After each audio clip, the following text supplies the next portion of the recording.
vous le savez, dans Suisse romande, il y a des manifestations qui sont organisées un petit peu partout. Là, on va retrouver Sarah Briguet. Sarah Briguet qui a été manger de la raclette, qui est en train de manger de la raclette du côté d'Urcy, Sarah. Et oui, nous sommes à Urcy, à la salle paroissiale, et j'ai le plaisir d'avoir à mes côtés le commandant des pompiers Glan Sud, monsieur Éric Denervaux. Bonsoir Éric. Bonsoir. Alors qu'est-ce qui se passe ici à Urcy? Alors ici, comme vous pouvez le constater dans la salle paroissiale, on a eu une soirée raclette où on a débuté à 18 h. Et les gens, maintenant c'est vrai que la salle s'est légèrement désemplie. Mais on a eu environ 300 personnes qui sont venues ce soir manger la raclette. Et puis on a eu sur la scène que vous voyez derrière vous une démonstration de Zumba par des gens qui en fait sont d'un club ici dans la région. Il y avait de la Zumba pour les enfants, si j'ai bien compris?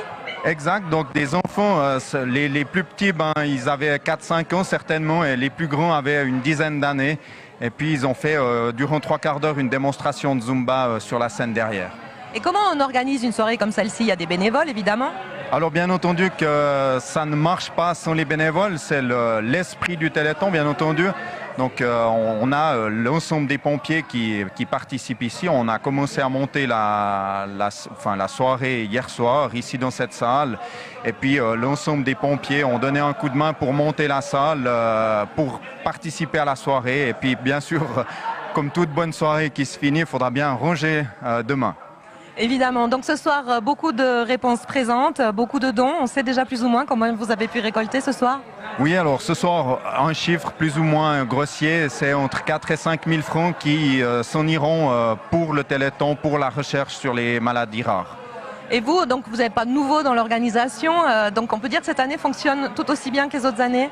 Alors effectivement, je ne suis pas nouveau, même si ce n'est pas moi qui m'en occupe personnellement. J'ai mon quartier maître qui s'en occupe, c'est lui qui a la responsabilité de l'organisation de cette soirée.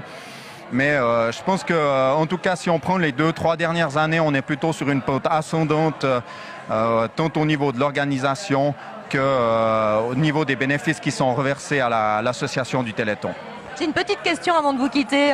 Ce soir, je me suis rendu compte que j'avais souvent affaire à des pompiers ou des commandants pompiers. Comment ça se fait que les pompiers sont autant impliqués dans le Téléthon?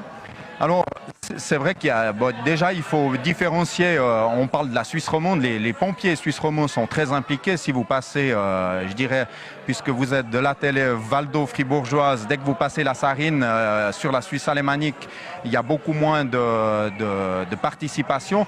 Je pense que ça provient du fait que les pompiers suisses romands, quand même, s'inspirent des pompiers français, qui est une tradition de longue date. Maintenant, quelle est in fine la tradition des pompiers français? Pourquoi est-ce que les pompiers français ont commencé à récolter de l'argent pour la myopathie, pour la recherche contre la myopathie? Là, je n'ai pas la réponse. Éric, merci beaucoup. Merci pour cet engagement. Merci à vous d'être venu ici à Urcy. Camille, Roland, c'est à vous pour la suite du Téléthon sur le plateau de la télé. Et merci Sarah.